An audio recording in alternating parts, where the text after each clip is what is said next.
C'est le jour J, on le sait, pour Michel Barnier, Premier ministre, qui va faire son discours de politique générale aujourd'hui à l'Assemblée nationale.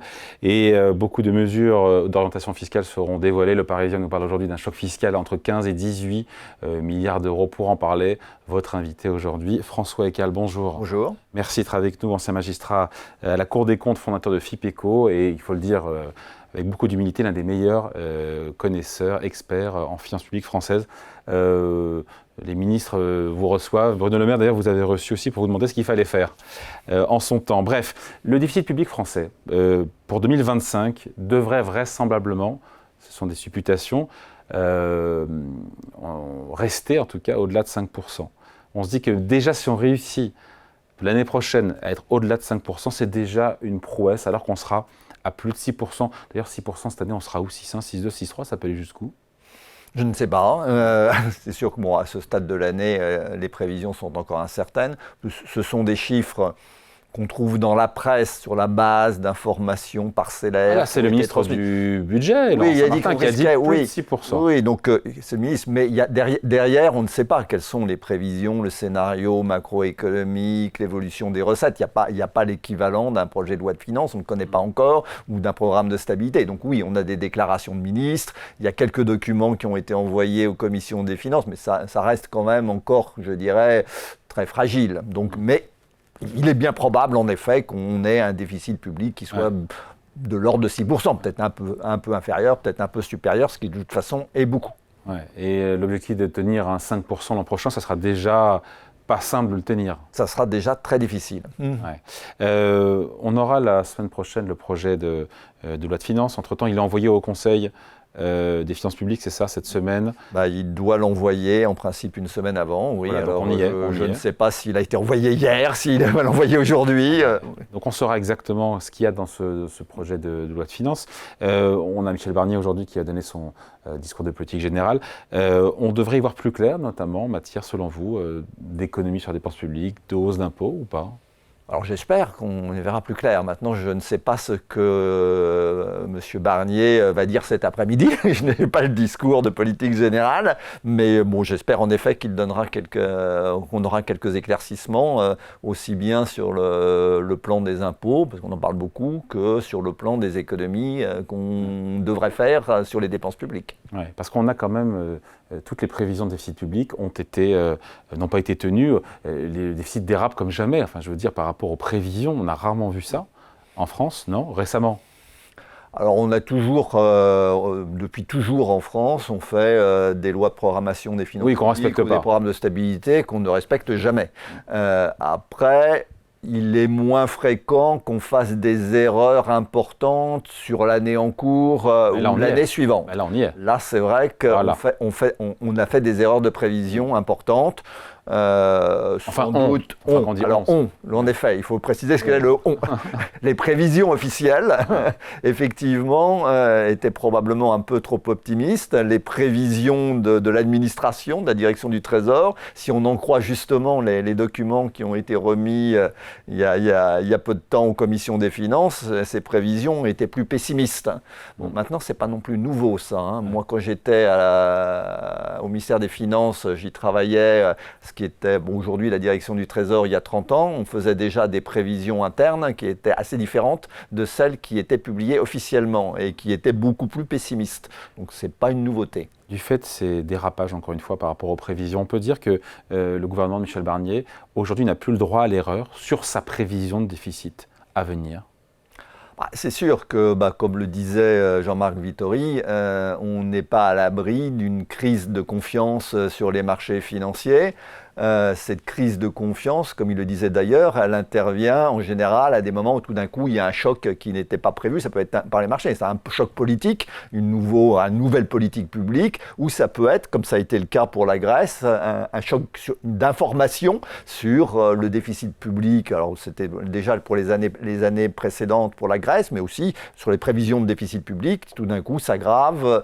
Voilà, donc on a un problème de crédibilité de plus en plus et il faudrait mieux à l'avenir éviter de faire trop d'erreurs, d'annoncer des résultats qu'on n'est pas capable de tenir.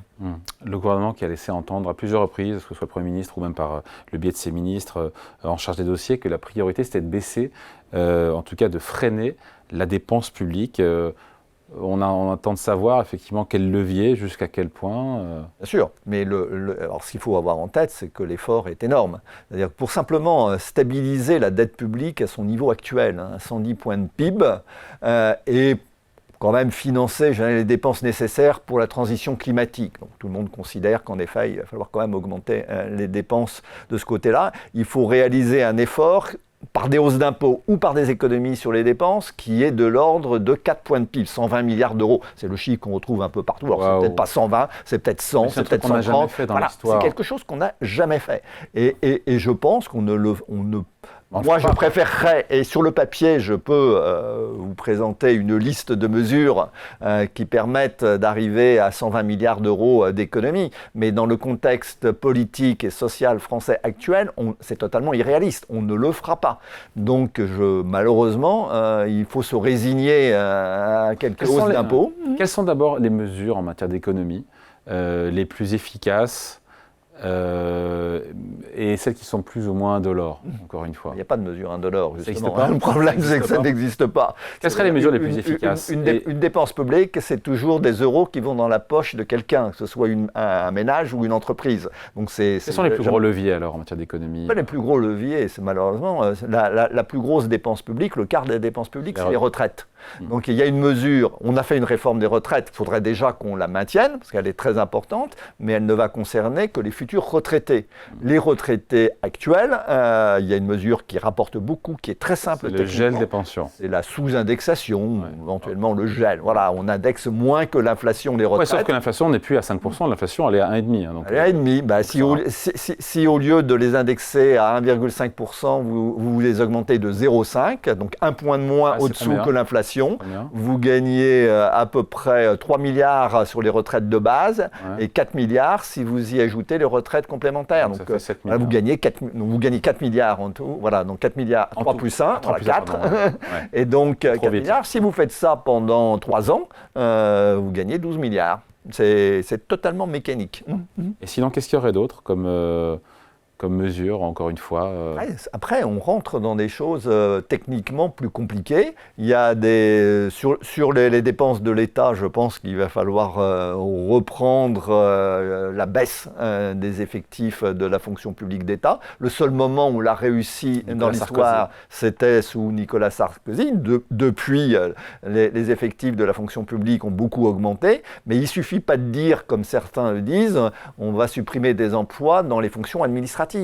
Les fonctions administratives de l'État, comme d'ailleurs pour les hôpitaux et les collectivités locales, c'est à peu près 10% des effectifs. Donc oui, il faut sans doute faire des économies. L'administration administrante, c'est 10% des effectifs. Aussi bien c'est à peu près le même chiffre. Je pensais que c'était plus. Pour les hôpitaux, on parle souvent, on donne 25%. Oui, on donne souvent le chiffre de 25, 30, 33%, 33% même. Mais faux. C'est pas ça, c'est des effectifs de non-soignants. Et des non-soignants, c'est pas seulement des administratifs, c'est les agents d'entretien, c'est les techniciens qui entretiennent les scanners, etc. Voilà. Les vrais administratifs, c'est pas 30%, c'est 10%. Donc les 3 mesures, selon vous, c'est quoi alors? Donc les gels des pensions, sous-indexation des pensions, baisse de l'emploi, alors dans la fonction publique de l'État, peut-être dans les hôpitaux et dans les collectivités locales. Les collectivités locales, c'est 20% de la dépense publique. Et apparemment, une des raisons pour lesquelles là le déficit dérape, c'est parce qu'on aurait, si ça se confirme, on aurait une croissance très forte des dépenses publiques locales cette année et un déficit des collectivités locales inédit depuis 40 ans. Donc il y a quelque chose à faire sur les collectivités locales, mais les collectivités locales, elles sont autonomes. Elles recrutent comme elles veulent recruter. Elles dépensent ce qu'elles veulent dépenser. Et le seul instrument dont l'État dispose, ce sont les ressources qu'il apporte aux collectivités locales. François Hollande, c'est la principale économie qui a été réalisée pendant qu'il était président, a réduit de 12 milliards d'euros les dotations de l'État aux collectivités locales. Je m'en rappelle. Oui, les élus locaux ont hurlé, mais ils ont été obligés de faire des économies. D'abord sur l'investissement, parce que c'est le plus facile, mais ensuite sur les dépenses de fonctionnement. Pour la première fois, l'emploi public local a baissé je crois que c'est 2015-2016, de pas beaucoup, mais ça n'était jamais arrivé. Vous citez François en fait, Hollande. c'est le seul moyen d'obliger les collectivités locales à faire des économies, et il va bien falloir les y obliger. Vous citez François Hollande. Quelle est la principale mesure d'économie qu'a faite Emmanuel Macron ? Il y a eu des économies au début. En 2017-2018, on a réduit par exemple le nombre d'emplois aidés dans les administrations. On a fait des économies sur les allocations logement. D'ailleurs, on en a beaucoup parlé, ça a fait hurler beaucoup de gens. Donc il y a eu quand même un effort qui a été fait au début, mais dès 2019, je dirais, il est tombé sur les gilets jaunes. Et à partir de ce moment-là, on a ouvert les vannes. Avec une réforme de l'État qui n'a jamais été menée en France. N'a jamais été faite en France, donc à l'exception donc de la période Sarkozy, mais après, en fait, on a réouvert les vannes budgétaires. Bon, sur la question maintenant sur le cocktail, le cocktail baisse d'impôts, hausse d'impôts, économie sur la dépense publique, je reviens sur le chiffre, on l'avait commenté la semaine dernière, le gouverneur de la Banque de France qui dit le ratio 3 quarts, 1 quart, 3 quarts de baisse d'économie sur la dépense, 1 quart de hausse d'impôts, c'est un bon mix. Je ne sais pas si c'est le bon ratio. Ça, ce que je sais, c'est que c'est 120 milliards, même si on les étale sur plusieurs années, il n'est pas réaliste de penser qu'on les fera uniquement en faisant des économies sur les dépenses. Donc il faudra bien se résigner à faire quelques hausses d'impôts. Ça peut prendre la forme de réduction de dépenses fiscales, mais là on joue un peu sur les mots, parce que quand on réduit des dépenses fiscales, on augmente les impôts de ceux qui en bénéficient. Donc on fera. Le Parisien parle d'un choc fiscal aujourd'hui entre 15 et 18 milliards d'euros. Je donne les chiffres. Plus 8 milliards liés à la surtaxe de l'impôt sur les sociétés sur les grandes entreprises. J'ai entendu au-delà de 1 milliard d'euros de chiffre d'affaires, ça rapporterait 8 milliards. 3 milliards sur le triplement de la contribution exceptionnelle sur le revenu, qui est donc de 3 ou 4% au-delà de... 3% au-delà de 250 000 euros et 4% au-delà de 500 000 euros actuellement. Voilà. Pour l'histoire, d'ailleurs dans le Code des impôts, c'est écrit comme ça, c'est une contribution exceptionnelle qui a été créée en 2012 et dans le Code des impôts... Voilà, François. Non, c'était avant, c'était par... Ah oui, c'est en 2012, c'était avant le changement de gouvernement. Et qui, dans le Code des impôts, il est écrit qu'il sera supprimé lorsque le déficit public reviendra à zéro. Ah. C'est écrit comme ça, donc c'est exceptionnel. Voilà. À l'époque, on pensait que ça arriverait dans 3-4 ans. D'accord. On n'y est pas et on n'y sera pas. C'est ça, les contributions exceptionnelles. Pas sûr que ni vous ni moi ne voyons ça. Bref, plus 3 milliards aussi sur la taxe sur l'électricité. Il faut expliquer en fait. On ne sait pas exactement quelle forme, parce que ça fait quelques mois qu'on parle de ces prélèvements sur les... Revenir au niveau de taxation. Voilà. Alors, il y a deux choses. Il y a la taxe sur la consommation d'électricité, qui a été réduite, ramenée quasiment à zéro en 2022 pendant la crise de l'énergie, et qu'il s'agit de remonter jusqu'à son niveau antérieur. Exactement. Là, bon, d'accord, on revient en effet. Et comme le prix du mégawattheure a baissé, le prix gros, au final, il y aura toujours une baisse de facture d'électricité pour les Français, mais moins, puisque cette taxe reviendra au niveau. Il y a un autre sujet qui est dans les débats depuis plusieurs mois, c'est la taxation des super profits des énergéticiens, etc. 3 milliards de plus avec les rachats d'actions. Et les rachats d'actions, qui est encore un autre sujet, en effet. Ça vous semble crédible, ce choc fiscal à 15-18 milliards d'euros? Moi, ce qui m'inquiète dans ce choc fiscal, comme j'ai dit, sur les 120 milliards, que l'on fasse 10, 15, 20 milliards de hausses d'impôts, je pense qu'il faut malheureusement s'y résigner. Ce qui m'inquiète, c'est que la moitié soit sur l'IS. Parce que je ne crois pas que ce soit exceptionnel. D'ailleurs, on n'a pas besoin des hausses d'impôts exceptionnelles, et donc limitées dans le temps, ça ne ferait que reporter le problème à plus tard. On a besoin d'une réduction du déficit public pérenne. Donc c'est des hausses d'impôts pérennes, sinon ça n'a pas vraiment de sens. On reporte le problème à 2026 ou 2027. Et faire ça sur l'IS, je pense quand même que c'est un mauvais signal, même si c'est seulement sur les très grandes entreprises. Oui, on parle des groupes réalisant un chiffre d'affaires de plus de 1 milliard d'euros. Mais les grandes entreprises, multinationales, elles investissent en France et justement, et c'est très visible le taux de l'IS dans les choix d'investissement, de localisation des grandes entreprises, des multinationales étrangères. Bon, il y a des tas de facteurs qui rentrent en compte, comme la qualification des personnels, etc. Mais le taux de l'IS, ça joue beaucoup, c'est très visible. Donc on l'avait ramené à 25% à un niveau comparable à celui de nos voisins. Je pense qu'on risque quand même d'avoir des effets négatifs sur l'investissement si on joue sur l'IS. Vous n'en attendez pas trop au final vous êtes, par rapport à ce qui sera annoncé aujourd'hui par Michel Barnier et sur ce projet de budget 2025, il y a le risque que ce soit le service minimum et que ça manque d'ambition? Je pense qu'il y a un gros risque surtout devant nous, c'est qu'on n'ait pas de budget du tout, quel qu'il soit. C'est-à-dire qu'il y a un vote négatif à l'Assemblée ou une motion de censure qui conduise le gouvernement à tomber et qu'on se retrouve le 31 décembre sans budget. Alors la Constitution prévoit une sortie de secours. Le gouvernement peut dans ces cas-là demander au Parlement une autorisation spéciale de prélever les impôts et de faire des dépenses. Sur les bases antérieures, voilà, sans rien changer, et d'ouvrir des crédits à hauteur du dernier budget voté, donc celui de 2024. Mais encore faut-il que le Parlement vote cette loi spéciale. Cette procédure a été utilisée 2 fois sous la 5e République, depuis 1958, mais dans des conditions totalement différentes. Donc vous ne mettez pas une probabilité zéro sur le fait qu'on n'ait pas de budget? Je n'en mets pas une probabilité zéro. Non, mais proche de zéro. C'est un risque qu'on n'ait pas de budget. Et même que cette loi spéciale ne soit pas votée. Enfin, bon, je pense qu'elle le sera quand même, parce que sinon, c'est la catastrophe.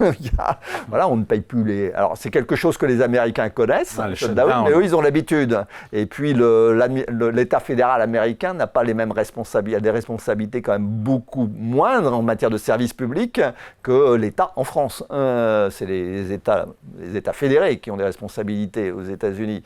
Donc, c'est moins grave aux États-Unis. Mais en France, je ne sais pas comment ça se passerait. On n'en est pas encore là. Non.